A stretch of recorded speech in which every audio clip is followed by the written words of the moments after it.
오늘 말씀의 제목은 생수의 강입니다. 본문 말씀을 보면 명절 끝날, 곧 큰 날에 예수님께서 서서 외쳐 말씀하셨다라고 기록하고 있습니다. 이 명절은 초막절입니다. 초막절은 8일 동안 지켰는데 마지막 8일 날, 절기의 마지막 날이 큰 날이라고 이르렀습니다. 그리고 절기의 절정은 제사장들이 실로암 못에 가서 물을 길어와 성전 제단에 붓는 의식이었습니다. 절기에 예루살렘에 모인 수많은 순례자들이 종려나무 가지를 들고 시편 낭송을 하며 하나님을 찬양하고 제사장 일행을 기다립니다. 제사장 일행들이 실로암에서 떠온 그 물을 지고 성전 제단에 가서 7번 제단을 돌고서 그리고 나팔 소리와 함께 일제히 그 물을 제단에 붓게 되어집니다. 그러면 백성들은 환호성을 지르며 기쁨으로 하나님 앞에 영광을 돌려요. 이 의식은 메말랐던 제단에 풍성한 물이 부어지는 모습을 통해 이스라엘 백성이 메마른 광야를 행진할 때 하나님께서 반석을 깨서 물이 솟게 하신 하나님의 은혜를 기억하고 또 감사하는 그런 퍼포먼스였습니다. 이러한 명절의 분위기를 알고 오늘 말씀을 우리가 보면은 말씀이 좀 더 이해가 되고 잘 와닿습니다. 오늘 말씀을 보면은 누구든지 목마르거든 내게로 와서 마시라. 나를 믿는 자는 성경의 이름과 같이 그 배에서 생수의 강이 흘러나오리라 라고 말씀하고 있어요. 광야와 같은 세상을 살아가고 있는 목마른 인생들을 향한 복음으로의 초대예요. 목마른 인류가 생수의 강 되시는 예수님으로 해갈될 수 있음을 우리에게 말씀해 주고 있는 것입니다. 요한복음 4장을 보면은 한 여인이 등장합니다. 그 여인은 사마리아 여인이에요. 남편을 5번이나 바꾸었어도 여전히 영적으로 목마른 인생을 살았어요. 이 여인의 목마름은 단순한 인생의 결핍에서 오는 목마름이 아니라 영혼의 목마름이었어요. 왜냐하면 예수님과의 대화 속에 예배에 대해서 질문을 하거든요. 우리 조상들은 이 그리심산에서 예배를 드렸는데 유대인들은 저 예루살렘에서만 예배를 드려야 하더이다 하면서 예수님께 영적인 질문을, 예배에 대한 질문을 하거든요. 그러한 여인에게 예수님께서는 이렇게 말씀하십니다. 우물가에서 그 여인과 대화를 하셨는데 이 물을 먹는 자마다 다시 목마르려니와 내가 주는 물을 먹는 자는 영원히 목마르지 아니하리니 나의 주는 물은 그 속에서 영생하도록 솟아나는 샘물이 되리라 라고 말씀하십니다. 너가 지금 목말라서 이 우물에 왔는데 이 물은 떠가면 떨어지면 또 들어와야 되고 또 들어와야 되고 우리의 육신의 목마름조차도 제대로 해결할 수 없지만 내가 너에게 주는 이 물은 영생하도록 솟아나는 샘물이 되리라. 여러분 한번 생각해 보세요. 이 여인은 물 들어오는 것이 너무나도 힘들고 귀찮은 여인입니다. 그런데 내가 주는 물을 마시면 다시는 목마르지 아니할 뿐만 아니라 우리 안에, 우리 속에서 샘물이 솟아나게 된다는 거예요. 그러니까 우리 집에 샘물이 생기는 거죠. 내 안에 샘물이 솟아나는 역사가 있게 될 것이라고 말씀하십니다. 이사야 선지자도 생수에 대한 증거를 했는데 이사야 55장 1절을 보면은 너희 목마른 자들아 물로 나오라. 돈 없는 자도 오라.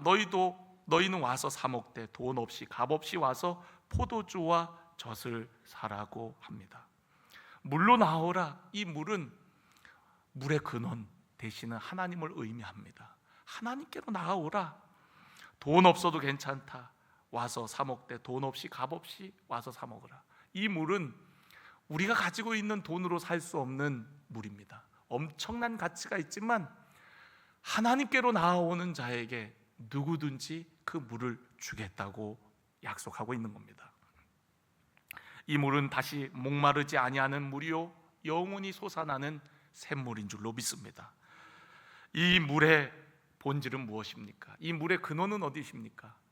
이사야 선지자가 얘기했듯이 그 물의 근원은 하나님이시고, 또 오늘 우리가 읽은 이 본문 말씀 초막절에 외쳤던 예수님, 누구든지 목마르거든, 목마른 인생들을 향하여서 초청하고 계시잖아요. 어디로 오라고요? 내게로 오라, 예수께로 오라 말씀하십니다. 하나님께로, 예수께로 나아가야만이 참된 생명수를 얻을 수 있다라고 우리에게 말씀하고 있는 거예요. 좀 더 분명하게 물의 근원에 대해서 여러분에게 말씀드리고 싶은데요, 요한계시록 22장 1절 2절 말씀을 보면, 또 저가 수정같이 밝은 생명수의 강을 내게 보이니 하나님과 및 어린 양의 보좌로부터 나서 길 가운데로 흐르더라. 강 좌우에 생명나무가 있어 12가지의 실과를 맺히되 달마다 그 실과를 맺히고 그 나무 잎사귀들은 만국을 소성하기 위하여 있더라 라고 말씀하고 있어요. 여러분, 이 모습은 새 하늘과 새 땅에 흐르는 생수의 강의 모습입니다. 그런데 그 생수의 강의 근원이 어디로부터 시작이 됩니까? 하나님과 및 어린 양의 보좌로부터 흐르는 것을 볼 수가 있어요. 하나님과 어린 양의 보좌, 즉 예수 그리스도로부터 흐르는 것을 우리는 알 수가 있습니다. 바로 예수 그리스도가 생수의 근원이시요, 또한 그 생수의 본질은 바로 성령님인 줄로 믿습니다. 오늘 말씀을 보면은 나를 믿는 자는 성경에 약속한 것과 같이 그 중심에서부터 생수의 강이 흘러나오리라 라고 말씀하시면서 사도 요한이 친절하게 설명을 붙여놨습니다. 이는 그를 믿는 자들이 받을 성령을 가리켜서 말씀하신 것이라. 예수께서 아직 영광을 받지 않으셨기 때문에 성령이 아직 그들에게 계시지 아니하셨다라고 말씀하고 있어요. 여러분, 구약시대 때에 성령님이 안 계셨던 것이 아닙니다. 그런데 아주 특정한 사람들에게만 임했어요. 그런데 예수님께서는 이 성령을 믿는 누구나에게 주겠다는 거예요. 누구든지 목마르거든 내게로 와서 마시라. 그러면 그 배에서 생수의 강이 흘러나오리라.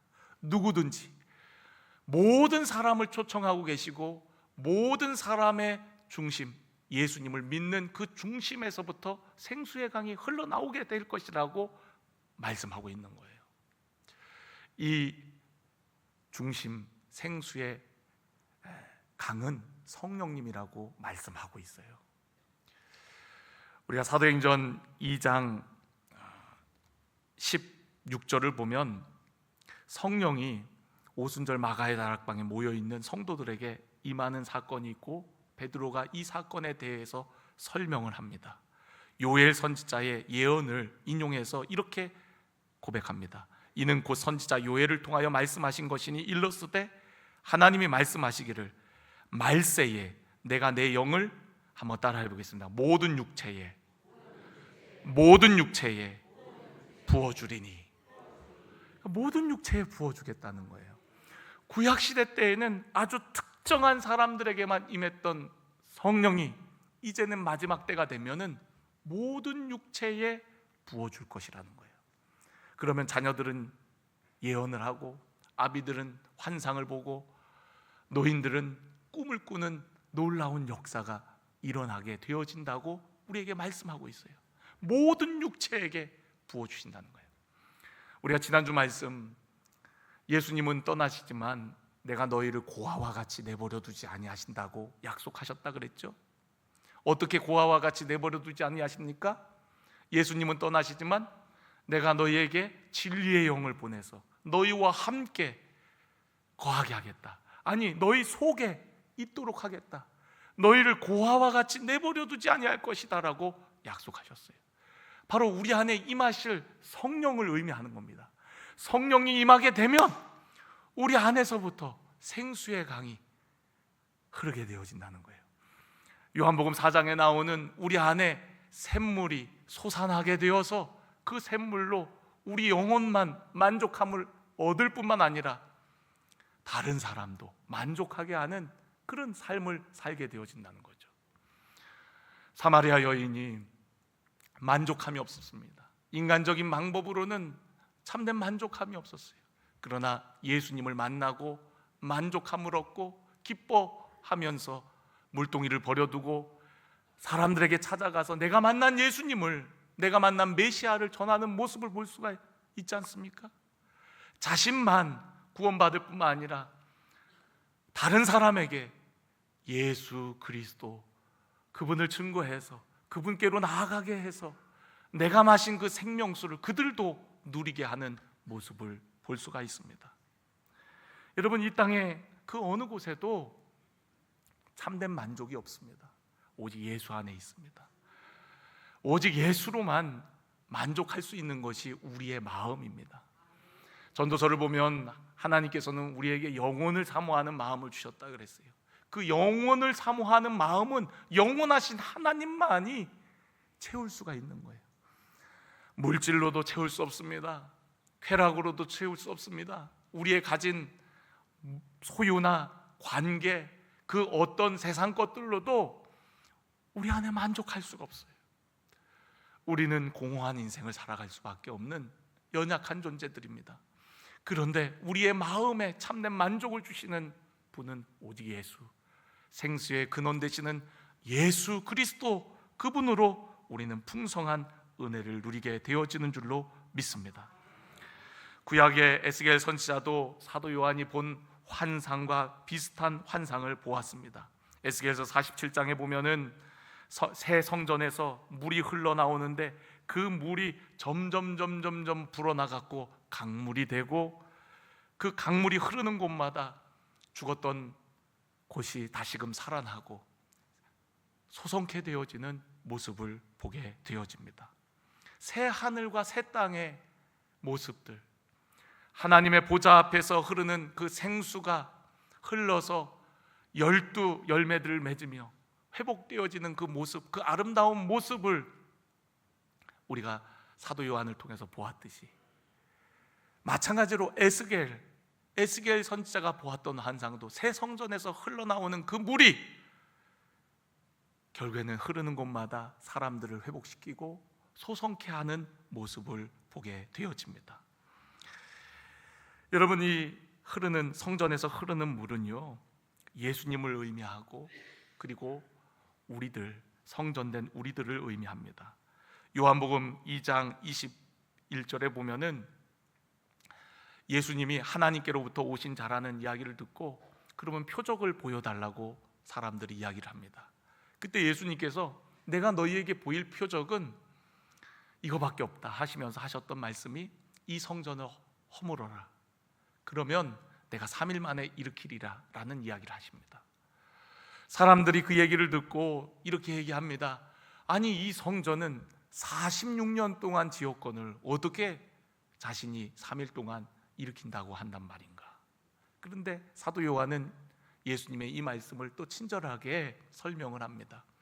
이는 자기 육체, 성전된 자기 육체를 가리켜 하신 말씀이다. 여러분, 성전이 누구라고요? 자기 육체, 예수님이 바로 성전이라고 말씀하십니다. 예수님이 성전이, 예수님으로부터 흘러나온 그 물이 만국을 치유하고 소성케 하듯이 성전에서 흘러나온 물이, 성전 대신 예수 그리스도의 그분으로부터 흘러나온 생수의 강이 만국을 치유하는 거거든요. 또한 여러분, 우리들은 성령님을 모시고 살면은 성령을 모신 하나님의 전이라 그랬어요. 그리고 우리는 몸된 지체들이라고 얘기합니다. 우리들이 예수님의 몸을 이루는 지체들이라는 거죠. 하나님의 성전이라는 거죠. 우리들이 바로 작은 성전이 되어서 세상의 생수의 강물을 흘려보내야 됨을 우리에게 말씀하고 있어요.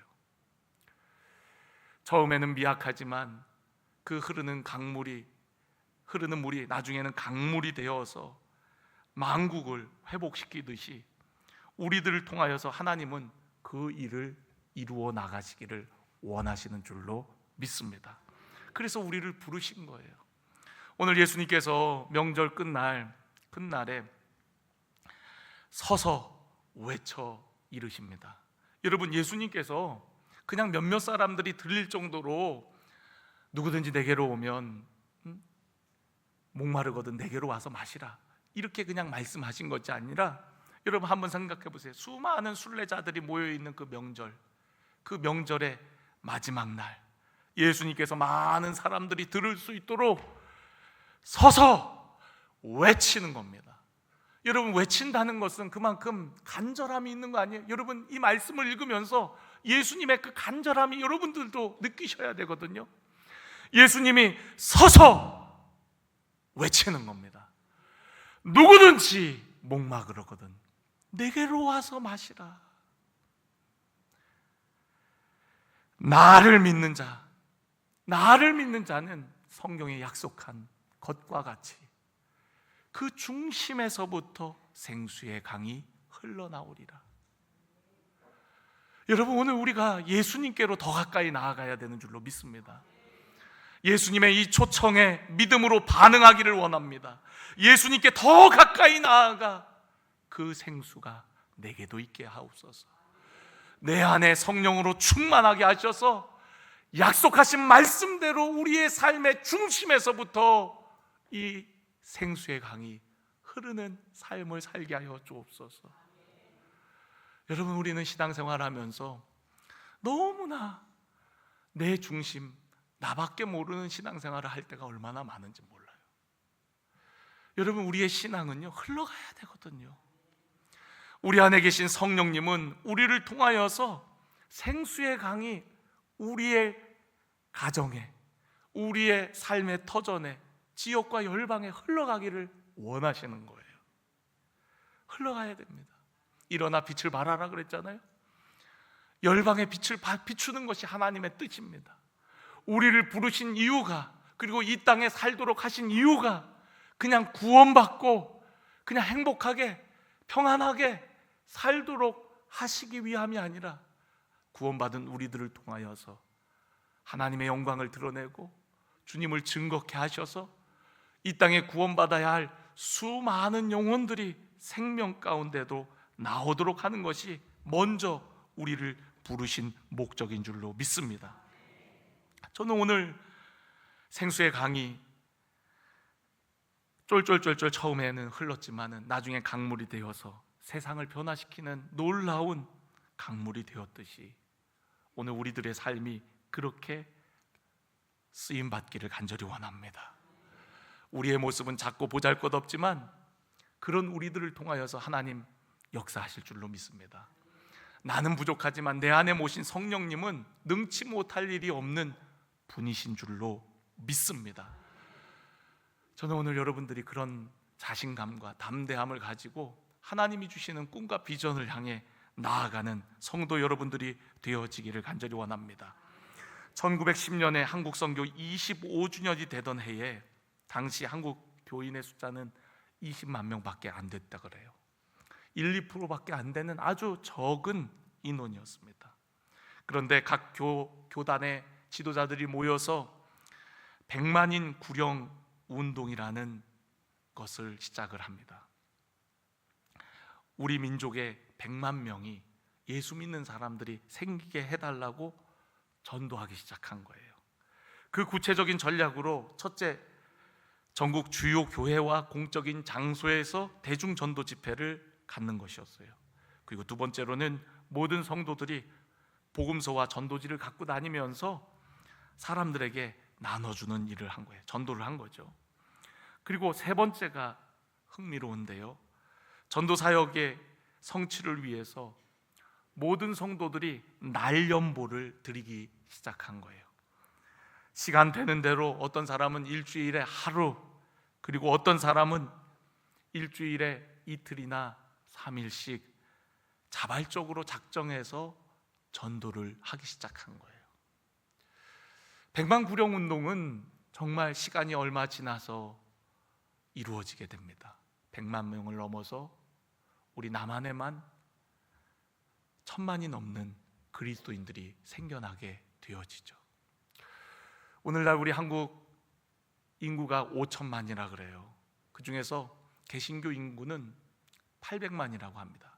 가톨릭까지 합치면은 27%라고 하는데 1000만이 넘어가지만 실제로는 우리 개신교만 따지면 800만. 근데 그 800만도 진짜 800만인지 정확히 모르겠어요.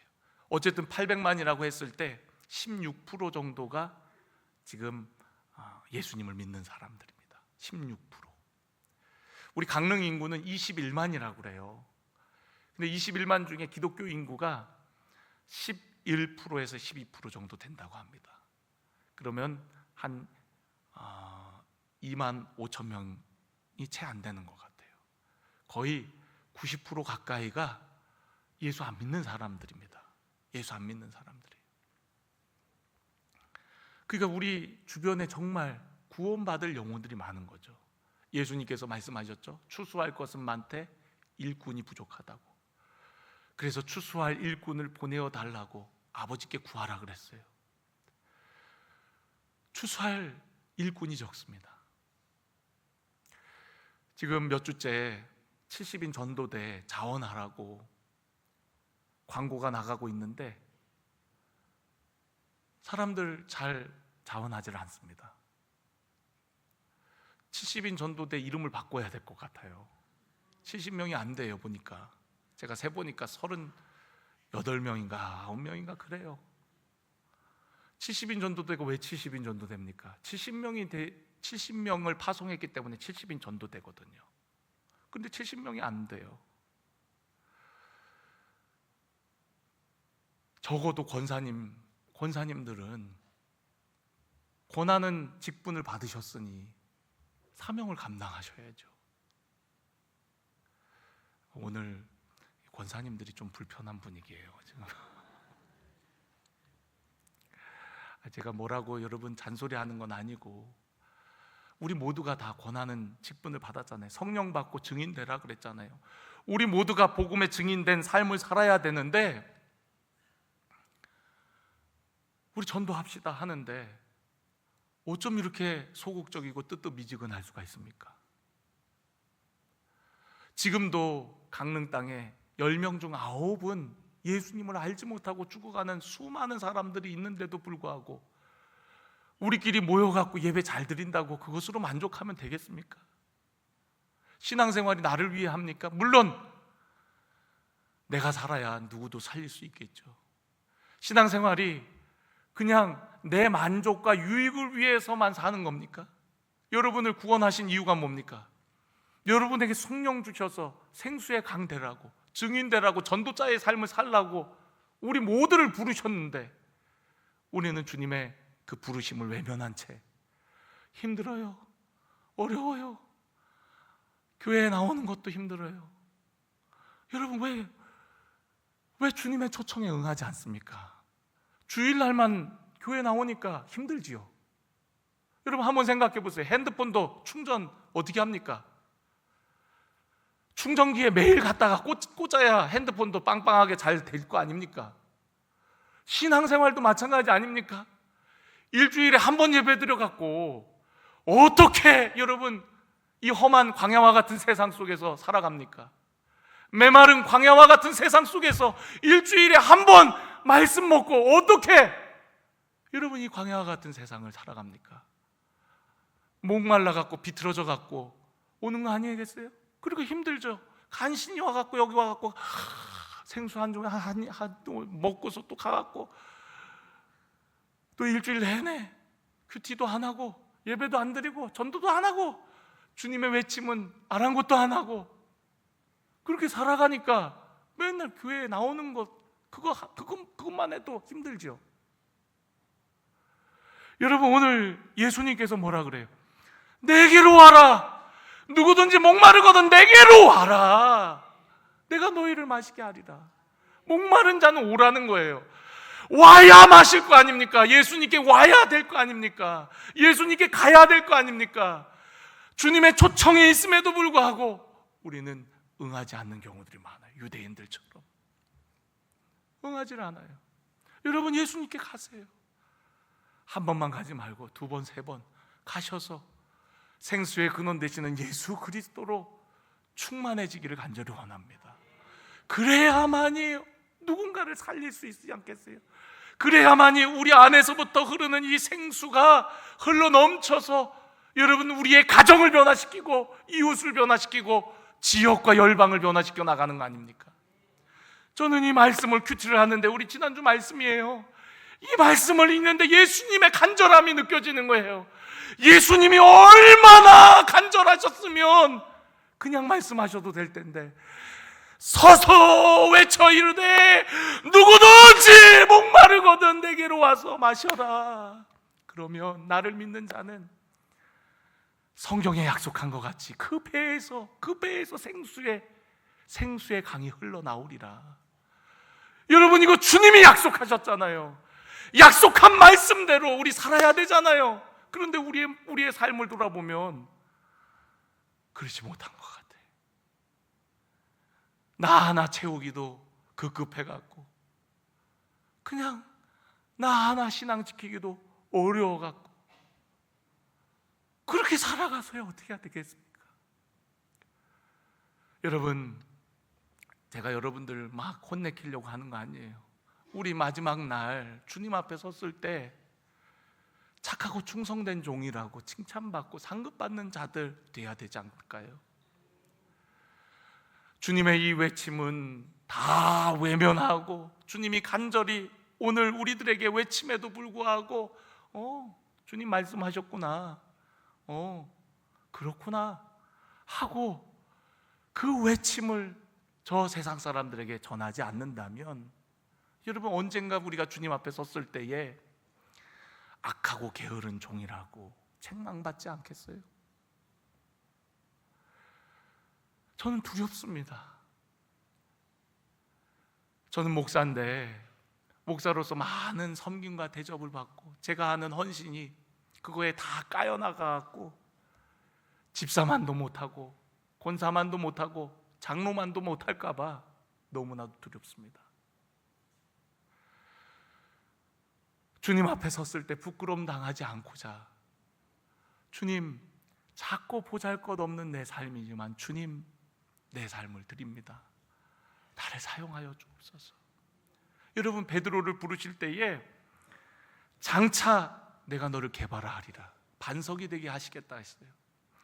지금의 모습은 보잘것없고 아무것도 못하는 시몬이지만, 내가 너를 장차 반석이 되게 해서 너를 통해 많은 사람들이 생수의 강물을 마실 수 있도록, 너를 통해 많은 사람들이 생명 되시는, 생수의 근원 되시는 예수님께로 나아올 수 있도록 하겠다고 말씀하시는 거예요. 여러분, 우리들 다 연약합니다. 우리를 통하여서 하나님 그 일을 이루실 것입니다. 저는 말씀을 읽으면서 제 마음이 뜨거워졌어요. 하나님, 우리 강릉, 대한민국 기독교 인구 평균을 깎아먹는 우리 강릉, 12%도 채 안 되는 우리 강릉, 하나님, 우리 교회가 1%라도 기여하고 싶습니다. 1%면 2,100명이에요. 하나님, 우리 교회에 2,100명의 예배자를 주십시오. 그리고 우리 교회 반석교회인데 반석을 여셔서 물이 흐르니 마른 땅을 적셨다 그랬는데, 우리 교회에서 흘러나오는 강물, 우리 성도들을 통하여서 하나님, 영적인 흐름이 바뀌게 하여 주옵소서. 이 강릉 땅에 거룩한 물결이 흐르게 하시고, 이 땅에 우리 교회가 기여하는 것은 1%지만 그 1%의 영향력이 하나님 이 땅에 복음화가 이루어지고 성시화가 이루어지게 하여 주시옵소서. 저는 그런 꿈을 꿉니다. 우리 성도님들과 함께 그 꿈을 꾸기를 원합니다. 저는 여러분들이요, 꿈꾸기를 원해요. 성령이 임하면 노인들도 꿈을 꾼다 그랬잖아요.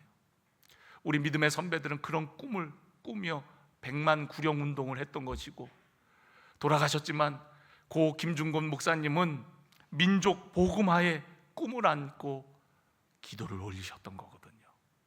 저는 오늘 김중곤 목사님의 기도로 오늘 말씀을 마치려고 합니다.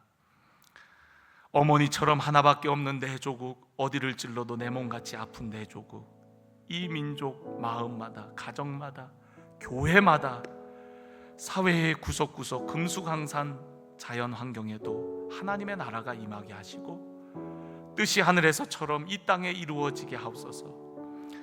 이 땅에 태어나는 어린이마다 어머니의 신앙의 탯줄, 기도의 젖줄 말씀의 핏줄에서 자라게 하시고, 집집마다 이 집의 주인은 예수님이라고 고백하게 하시고, 기업주들은 이 회사의 사장은 예수님이고 나는 관리인이라고 고백하는 민족, 두메마을 우물가의 여인들의 입에서도, 공장의 직공들, 바다의 선원들의 입에서도 찬송이 터져나오게 하시고, 각급 학교, 교실에서 성경이 필수 과목처럼 배워지고, 국회나 가의가 모일 때마다 주의 뜻이 먼저 물어지게 하시고, 국제시장에서 한국제 물건들은 한국인의 신앙과 양심이 의뢰의 보증수표처럼 믿어지는 민족, 여호와를 자기 하나님으로 삼고 예수 그리스도를 주로 삼으며 신구약 성경을 신앙과 행위의 표준으로 삼는 민족, 민족 의식과 예수 의식이 하나 된 지상 최초의 민족, 그리하여 수십만의 젊은이들이 예수의 꿈을 꾸고 인류 구원의 환상을 보며 한 손에는 복음을, 다른 한 손에는 사랑을 들고 지구촌 구석구석 누비는 거룩한 민족이 되게 하옵소서. 여러분, 김중곤 목사님의 이 기도가 현재 진행형인 줄로 믿습니다. 이미 많은 부분 이루어졌고요, 이루어져 가고 있어요. 방학 되면은 이 땅에 수많은 젊은이들이 복음을 들고 주님의 사랑을 안고 선교사님들의 사역지를 방문해서 복음을 증거하고 있어요. 김중곤 목사님이 이 기도를 드릴 때에는 그런 일이 정말 이루어질까 했지만 지금 우리가 그 일을 하고 있지 않습니까? 여러분, 김중곤 목사님도 꿈을 안고 민족 복음화의 꿈을 안고 기도했다면 우리들도 그렇게 하나님이 주시는 비전과 꿈을 안고 기도해야 되지 않을까요? 그 기도가 먼 훗날 5년 후 10년 후 우리 강릉을 복음화시키고 성시화시키지 않겠습니까? 강릉의 10명 중 9명은 아직도 생수의 강 되시는 예수 그리스도를 알지 못하고 죽어가고 있습니다. 우리가 어찌 안일하게 가만히 앉아 있을 수 있습니까? 70인 전도대가 아니라 우리 모두가 전도자가 되어서 이 땅에 죽어가는 영혼들에게 복음을 증거해야 될 줄로 믿습니다. 적어도 이들이 복음을 듣지 못하고 죽는 일이 없도록 우리 모두가 이 땅 구석구석을 다니면서 복음을 증거하고 생수 대신 예수 그리스도를 증거하는 우리 모두의 삶이 되어지기를 간절히 원합니다. 이 사명이 우리에게 있는 거예요. 여러분 부르신 이유가 여러분 하나 구원받기 위해서 하나님이 부르신 것이 아니라 여러분을 통해서 여러분에게 성령 주셔서 혼자 내비두지 않고 성령님을 여러분에게 보내셔서 그 성령으로 하여금 여러분의 삶의 자리에 가정과 직장과 일터와 여러분이 있는 이 지역 가운데 하나님의 강물, 은혜의 강물, 생수의 강물이 흐르기를 원하시는 겁니다. 오늘 그 거룩한 통로가 되기를 원합니다. 오늘 찬양도 정결한 그릇이 될 때에 주님 앞에 쓰임 받을 수 있다 그랬어요. 하나님, 저희들 서주옵소서. 저희들 연약하고 부족하지만 주님 앞에 드립니다. 마치 오병이어의 그런 보잘것없는 도시락을 주님 앞에 드렸을 때에 5,000명이나 먹고도 남는 그런 크고 놀라운 역사, 하나님 우리를 주님 앞에 내어드립니다. 우리를 통하여 이 땅에 수많은 영혼들이 생명의 양식 대신 예수 그리스도를 먹고 저들 안에 진정한 만족과 기쁨이 있게 하여 주시옵소서. 주여, 오늘 우리들뿐만 아니라 이 땅에 살고 있는 수많은 영혼들이 예수로 만족하게 하여 주옵소서. 우리 함께 찬양하도록 하겠습니다.